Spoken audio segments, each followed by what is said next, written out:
Komitmen membantu proyek pembangunan Ibu Kota Nusantara disampaikan pemerintah Jepang saat bertemu dengan Wakil Ketua DPR, Rahmat Gobel, dan Kepala Otorita IKN Nusantara, Bambang Susantono di Jakarta. Jepang juga menjanjikan membuat suatu platform bagi lembaga keuangan maupun perusahaan swasta Jepang yang ingin berinvestasi pada proyek IKN Nusantara.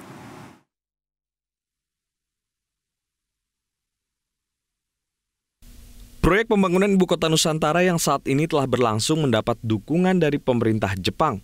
Dukungan ini disampaikan Penasehat Perdana Menteri Jepang Hiroto Izumi saat bertemu dengan Wakil Ketua DPR Rahmat Gobel dan Kepala Otorita IKN Nusantara Bambang Susantono di Jakarta.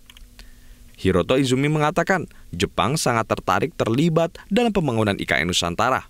Saat ini pemerintah Jepang tengah menjajaki peluang investasi dan bentuk keterlibatan dalam pembangunan IKN Nusantara. Izumi menjanjikan membuat suatu platform bagi lembaga keuangan maupun perusahaan swasta Jepang yang ingin berinvestasi pada proyek IKN Nusantara.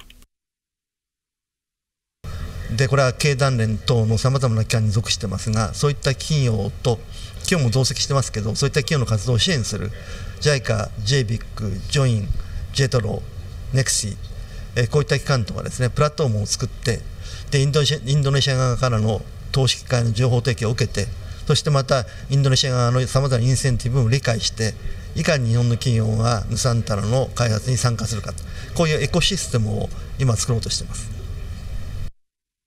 Wakil Ketua DPR Rahmat Gobel mengaku menawarkan sejumlah peluang investasi di IKN Nusantara kepada Jepang.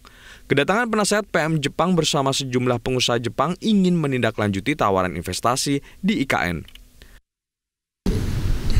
Tentu kenapa saya mengundang Jepang untuk ikut berperan juga dalam pembangunan ini, karena Jepang mempunyai konsep-konsep pembangunan kota maupun lainnya di daerah di Jepang. Dan tentu di samping itu juga adalah karena Jepang mempunyai suatu kualitas yang bagus. Ya, nah inilah makanya saya minta Jepang ikut berperan di sini. Nah tentu mereka sudah memahami bagaimana Indonesia. Nah itulah makanya saya ingin mengajak lagi mereka bagaimana dalam pembangunan ini mereka bisa memanfaatkan proyek-proyek ini untuk mendorong investasi mereka di Indonesia.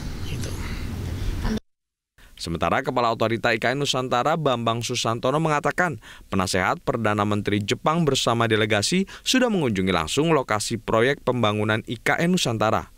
Delegasi Jepang juga memberikan sejumlah saran demi kelancaran pembangunan IKN Nusantara. Mereka sangat impress ya, kalau saya mendengar langsung dari para delegasi. Ini jumlahnya 50 orang dari sekitar 30 perusahaan Jepang dan dipimpin oleh former penasehat dari pemerintah Jepang, Pak Izumi, dan mereka sangat optimis dan antusias untuk ikut serta membangun Nusantara. Gitu. Saat ini proyek IKN Nusantara memasuki tahapan pembangunan kawasan inti pemerintah. Pemerintah berharap komitmen Jepang dapat mewujudkan dalam proyek-proyek investasi di IKN Nusantara. Dari Jakarta, Diandra Mukni, Adi Nugroho, Media Group Network.